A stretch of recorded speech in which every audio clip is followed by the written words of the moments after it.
Praise the lord. సర్వాధికారి, సర్వయుగములలో సజీవుడైన యేసుక్రీస్తు ప్రభుల వారి ప్రశస్త పరిశుద్ధ నామములో మీ అందరూ ఆత్మలో వర్ధిల్లుచు సౌఖ్యముగా ఉందురుగాక.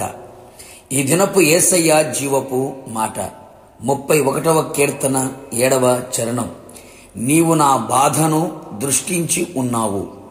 యేసయ్య చేతి నీడలో భద్రముగా దాచబడి, ఆయన అరచేతిలో చెక్కబడి, ఆయన చేతిలో భూషణ కిరీటముగా రాజకీయ మకుటముగా ప్రజ్వరిల్లుచున్న నా దేవుని ప్రియులారా, ఆయన మన యందు దృష్టి నిలిపి ఉన్న దేవుడు. సంవత్సర ఆది మొదలుకొని సంవత్సర అంతం వరకు ఆయన కన్నులు మన మీదనే ఉన్నవి.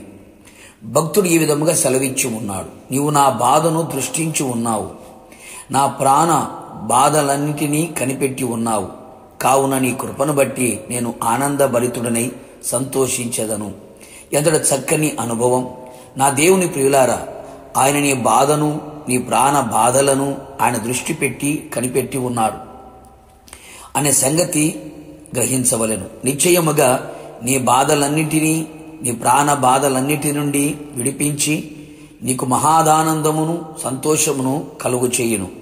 నీ హృదయమును ఉల్లసించున్నట్లు గొప్ప కార్యములు ఆయన చేయును. నేను నా ప్రజల బాధను నిశ్చయముగా చూచితిని అని సెలవిచ్చి ఉన్నాడు. ఏ బాధలు బంధకాలతో బంధించబడి ఉన్నావో, శరీరములో కలిగే బాధలు, కుటుంబములో ఎదుర్కొంటున్న బాధలు, శత్రువుల ద్వారా కలుగుతున్న బాధలు, రోగము ద్వారా కలుగుతున్న బాధలు, ఎన్నో రకములుగా వెంటాడుతున్న బాధలన్నిటి నుండి నా యేసయ్య నిన్ను విడిపించును. శత్రు బాధ చేత దుఃఖాక్రాంతుడవై సంచరించుచున్నావా? మేలు చేసిన వారి ద్వారా బాధించబడుచున్నావా? నీ వ్యాధి ఘోరమైనదిగాను, నీ గాయము బాధకరమైనదిగా కనబడుచున్నదా? నీ ఇంటి వారి నిన్ను బాధపరచుచున్నారా? నిన్ను ద్వేషించిన వారు నీకు బాధను కలుగు చేయుచున్నారా? సమస్త బాధలకు భయపడి వణుకుచున్నావా? బాధింపబడువారు ఆధీనించబడే దిక్కు లేక కన్నీళ్లు విడుచుచు, మిమ్మల్ని బాధపెట్టువారు బలవంతులు గనుక ఆదరించువాడు ఎవడునూ లేకపోయినా, నీ పాపము ద్వారా నీకు బాధ కలిగనేమో. నిశ్చయముగా నీ యందు దృష్టి నిలిపి నీ బాధను కనుగొని నీ బాధను కొట్టివేసి నీ బాధ నివారణ ఆయన చెయ్యునుగాక. నీ యావత్ బాధలో ఆయన బాధ నొంది ఉన్నాడు అని తెలుసుకొనుము. హృదయపూర్వకముగా ఆయన నరులకు విచారమైనను బాధైనను కలుగు చేయడు. ఆయన బాధ పెట్టినను తన కృపా సమృద్ధిని బట్టి జాలిపడును. నా ప్రియ దేవుని బిడ్డ, నీవు చేసిన తప్పిదములను బట్టి కొన్ని బాధలు కలుగును. నీవు క్రైస్తవుడైనందుకు మరికొన్ని బాధలు.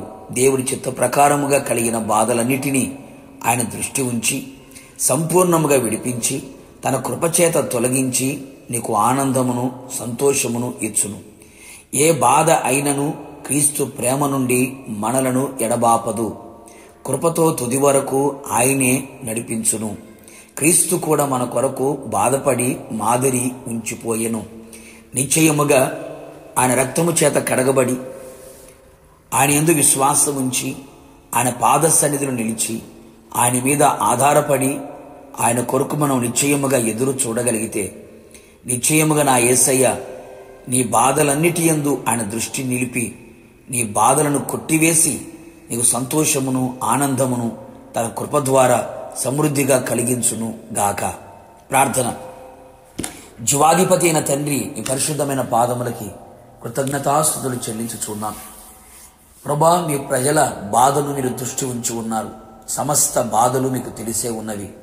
మీ ప్రజలు ఏ బాధలనే బంధకాలతో బంధించబడి ఉన్నారు, ఏ బాధల చేత కృంగి నలిగి విసికి వేసారి దుఃఖముతో వేదనతో అల్లాడిపోతున్నారో సమస్తమును బాగుగా ఎరిగి ఉన్న దేవుడు ప్రభువా, వారి యావత్ బాధలన్నిటిలో నుంచి విడుదల మీరు కలుగుచ్చుమని ప్రార్థిస్తున్నాం.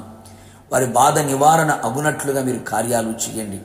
నీ ప్రజలు సంతోషముగా, సమాధానంగా, ఆశీర్వాదకరంగా, ఆనందముగా ముందు కొనసాగునట్లుగా మీ కృప ద్వారా కార్యములు జరిగించి మీ నామాన్ని ఘనపరుచుకోమని ప్రార్థిస్తున్నాం.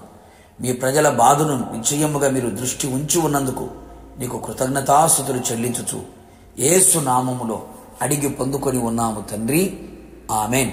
నిశ్చయముగా నీ బాధ, నీ కుటుంబస్తులందరి బాధ ఆయన దృష్టి నిలిపి గొప్ప విడుదల కలుగు చేసి సంతోషమును ఆనందమును కలుగు చేయును గాక. God bless you.